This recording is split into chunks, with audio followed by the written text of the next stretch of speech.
They pretend like say we know the Siam. They Tinubu, you the Siam. Ahmed Tinubu, Bola, you the Siam. Oh, you dey vacation. Kashim Shatima, you the Siam. The north is bleeding. People of God, the north is bleeding. Arewa, I'm not hearing your voice. The north is bleeding.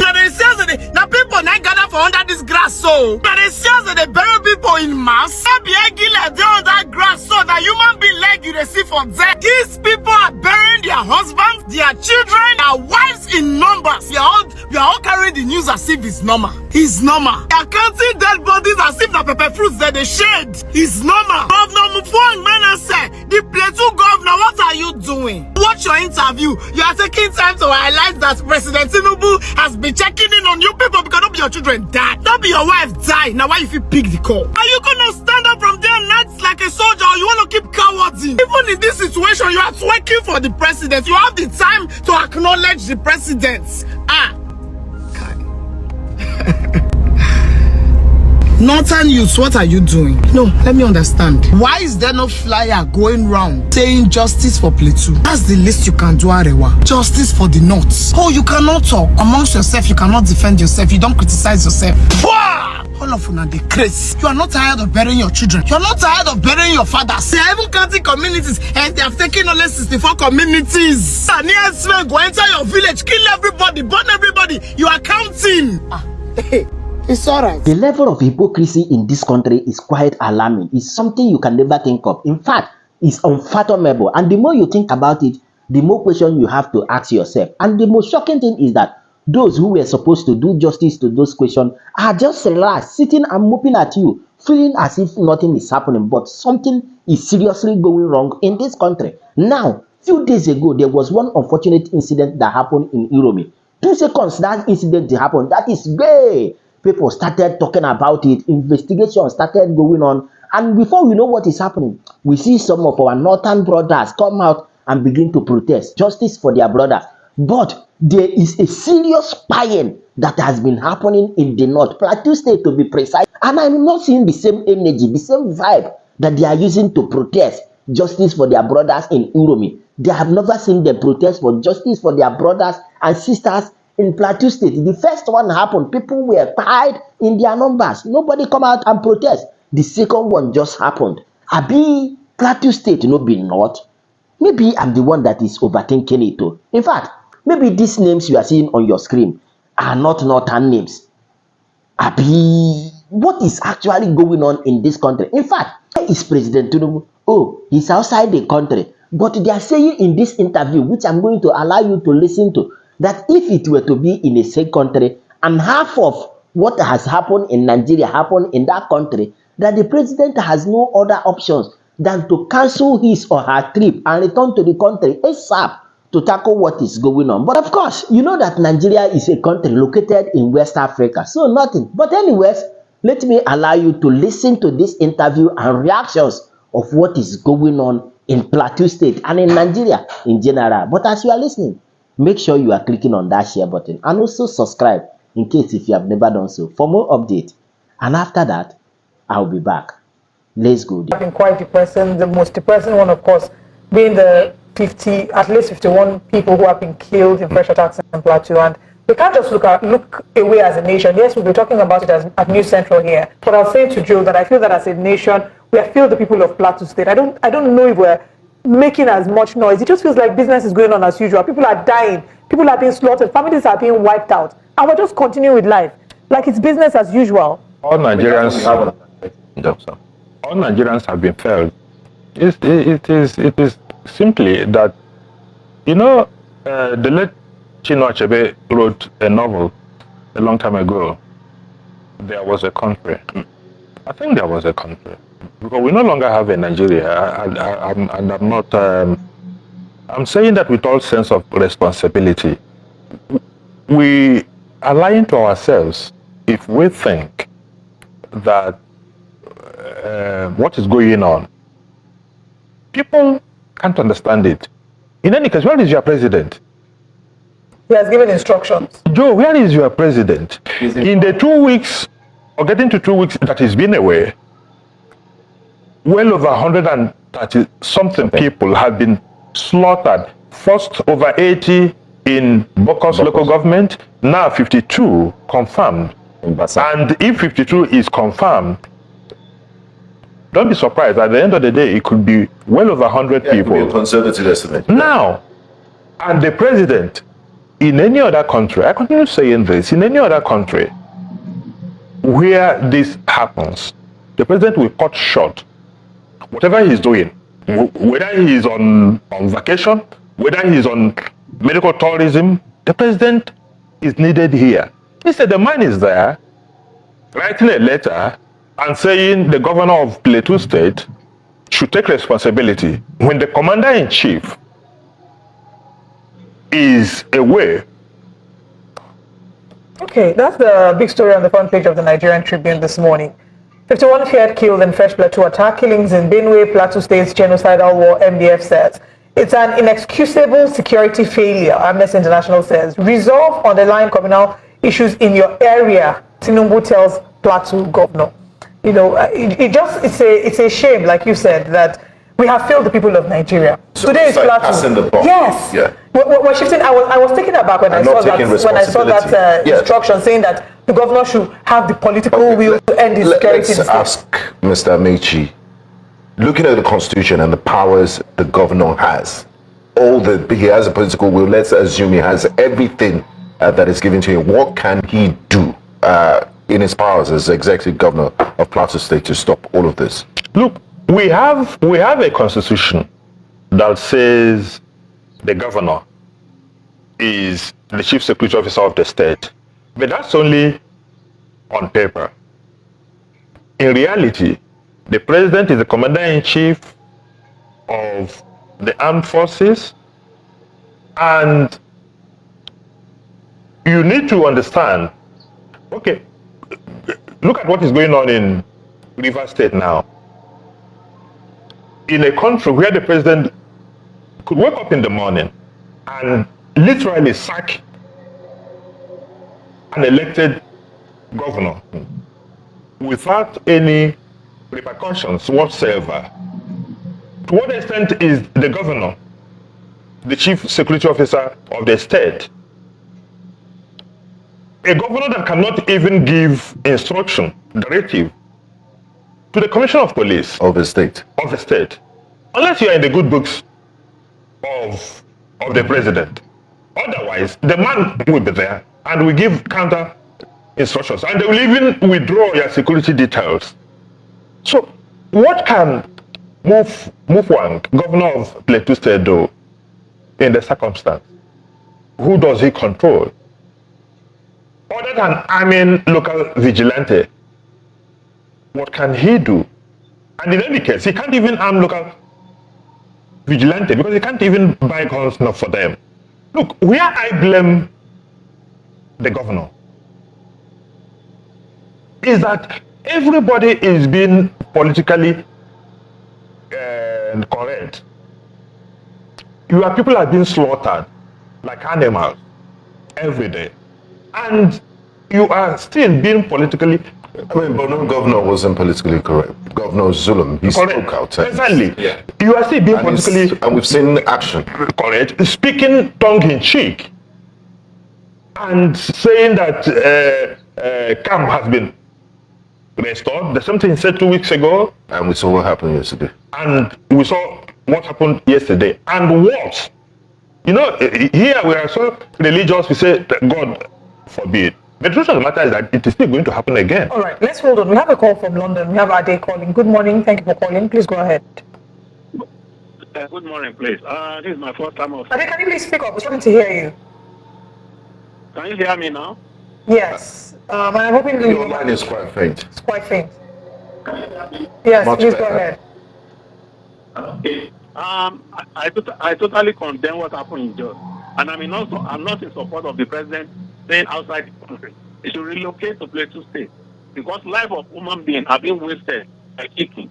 Even you can't keep chicken this way. 50 died last week, 50 died today. Look at that woman speaking that over 500 widows in Plateau alone, just 500. That's it. Even for one person, the president should relocate and take charge. There's nothing the governor can do. Because we had the governor speaking last week, telling us that even those few people that were arrested, powerful people in Nigeria are calling for them to be released. Who are these powerful people? Let them show us the case of those who are there. This thing can cause a lot of problems in Nigeria if they don't take it seriously.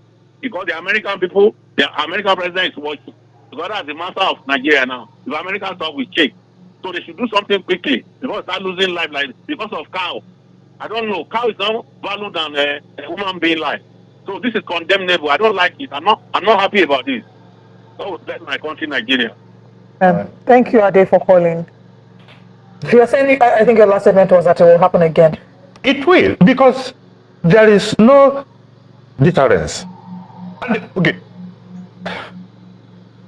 Look, Olive, the massacre that was carried out 2 weeks ago, how many people were arrested? None. Where are they? Is anybody being tried for that crime? Yet, 16 people were killed in Uromi, and the whole country was almost going to come down on everybody. The governor of Edo State had to go to Kano to beg, to plead, and groups were given ultimatum. Unless this is done, this will be done. Yet, people are being killed in the Middle Belt, in Benue, in Plateau, almost on daily basis.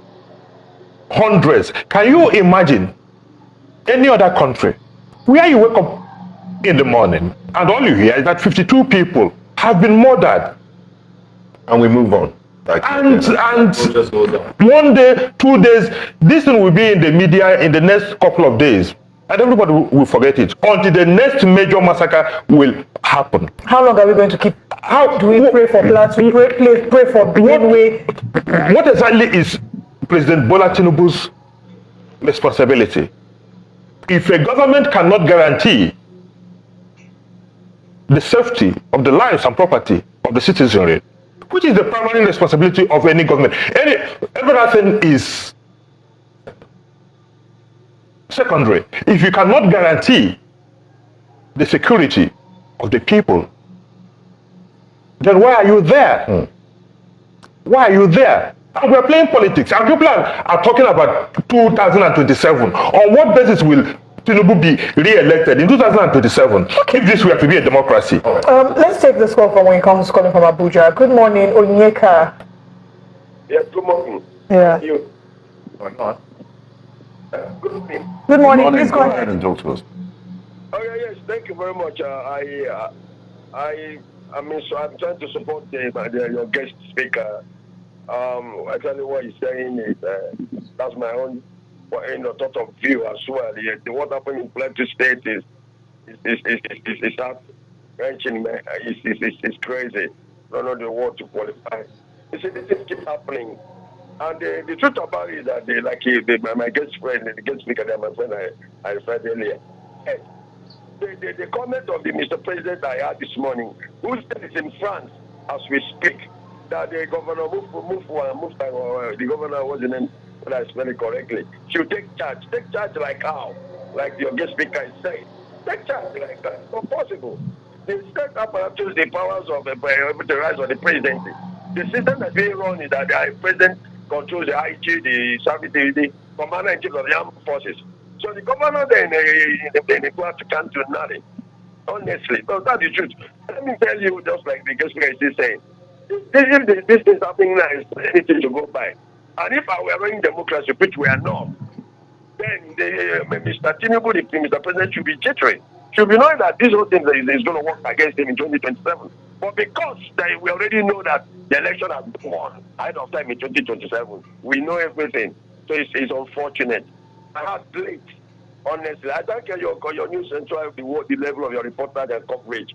I must say this, but on a serious note, we are making no headway. The militia, the people grabbing land, the Fulani, whatever you call them, we know their mission. We know they are here being supported by the government of the day. That's just the truth. It will happen again and again and again and again. How long blood will be shed in this country before we stand up? So that's my own small comment. I watch you people every day. I feel so sad this morning. Thank you so much. Thank you very much for calling. Thank you. All right. Let's take a look at another paper very quickly. I know we haven't really touched on some of the papers. I'd like us to look at Nigerian Tribune. the Nigerian Tribune. That's what we have. I know we've touched on it already. There's a point you made, and it has to do with PDP governor saying no coalition. Don Panyan Udeokoye, named deputy secretary in acting capacity. We just took that story not quite long ago. But please, let's segue. Let's move to another newspaper. I want us to look at a particular topic. Let's look at The Nation. The Nation, please. Let's look at The Nation, since we've touched more on that. The Nation newspaper, NBA, 300 million collected from Rivers on unconditional gift. I'm sure you are aware of this story where the sole administrator has told them to please ensure that they return the 300 million naira since they no longer want to host the NBA conference in Port Harcourt. But before you react to that story, we have another caller who's calling from Port Harcourt. Hello, good morning. Good morning to you. Can you speak up, please, and go ahead? Yes, I am trying to talk about the issue in Borno.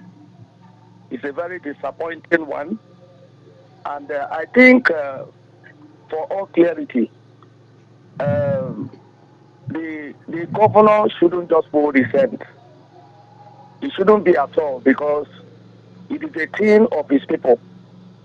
The people of that state are his people.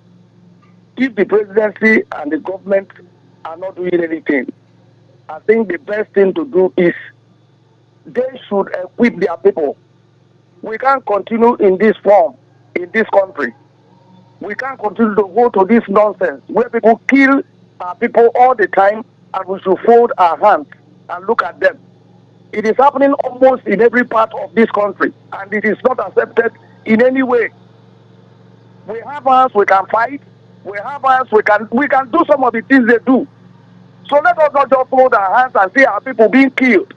And the security agencies in that state, I saw them calling a bit sensitive for what? They should be questioned. They should be questioned. The people you are meant to secure die. It is very unacceptable, and it is not in a way to be accepted at all. These are my points. They shouldn't wait for the federal government. It is a state. They should fight for their right and save their people. That is what the governor should do.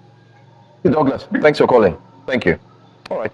It seems like insecurity is the conversation. Yeah, and rightly so. I mean, how do you contest? We're talking 2027. If you're not alive to vote in 2027, how would you? I mean, what measure of inhumanity is that? Look, you can't make any progress. No way. With the level of insecurity we have in this country, and this is not, look, the bestiality, the way these people are going about this, Joe, can you imagine in these latest killings in Basa, a family of 8, a man, the wife, and the 6 children. 6 children, I heard that. We are wiped out. Yeah. How, look, even the psychological impact of all this, the trauma, how can you live with this? There was a video someone sent to me yesterday, a woman who was driving with the husband and the daughter, and the car broke down.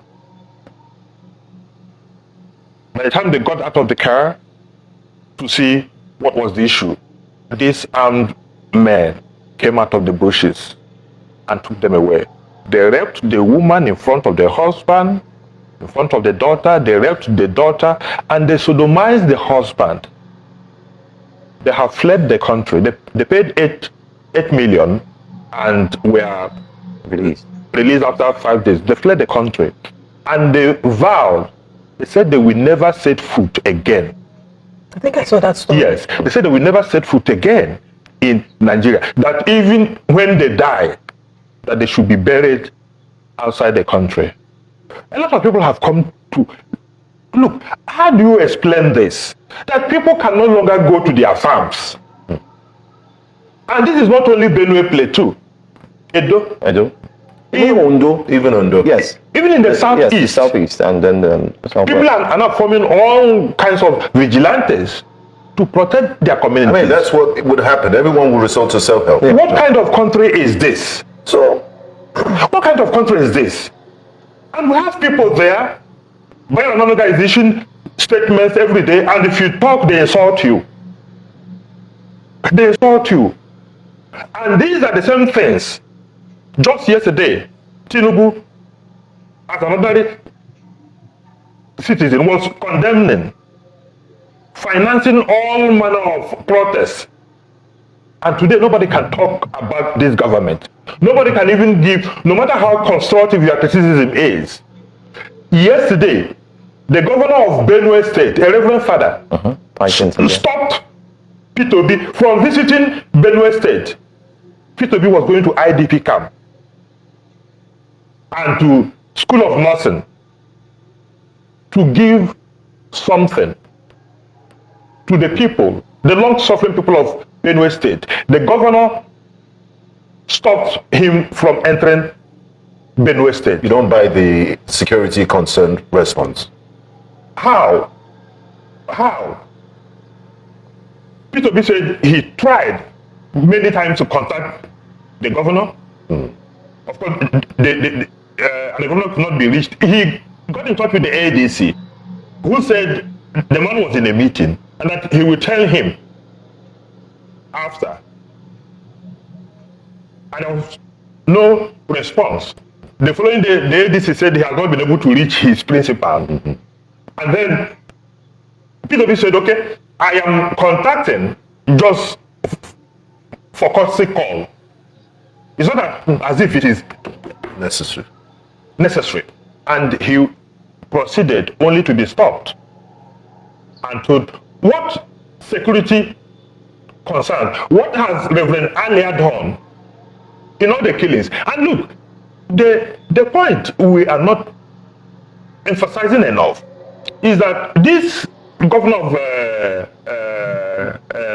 Plateau State, Mufwan, recently said about 52 communities in Plateau State have been taken over by these bandits. They are literally occupied.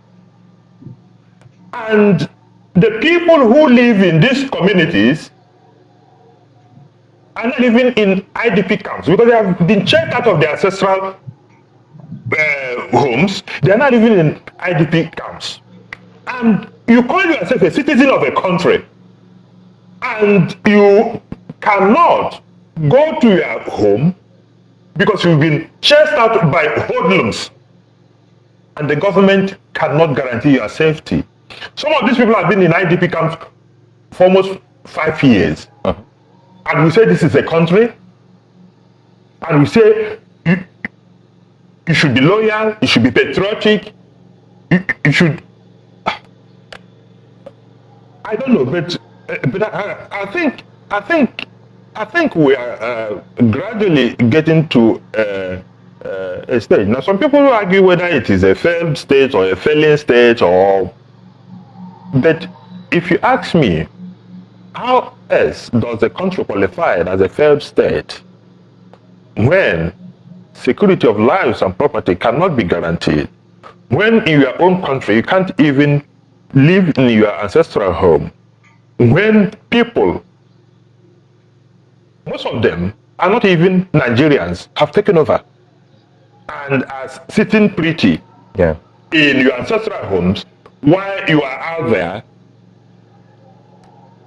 Are the security forces ill-equipped, overwhelmed, understaffed? What exactly is the problem? And can these people be talked to? Because, I mean, you can't shoot your way out of every situation. Are there non-kinetic ways we could use to deal with some of this violence? What do they really want? And, I mean, how much does unemployment and poverty also play in driving all this insecurity?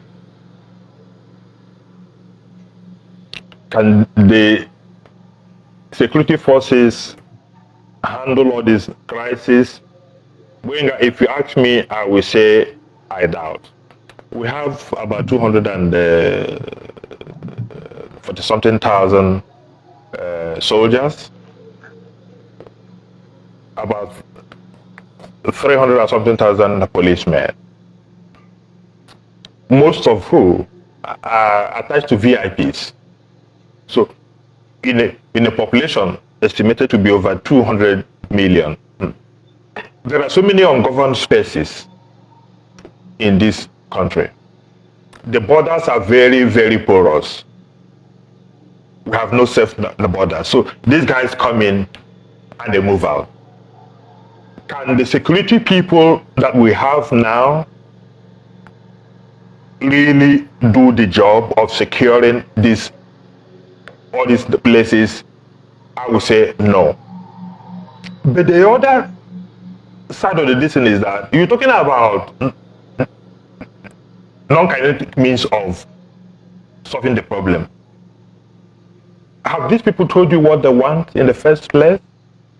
How can you appease a man who wakes up in the morning, takes up an AK-47, goes into a village, people who are sleeping, and start butchering them for no reason whatsoever? For no reason whatsoever.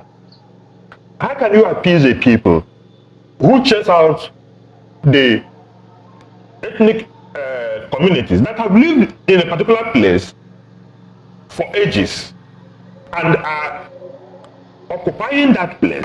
How can you appease the people who take pleasure in dehumanizing fellow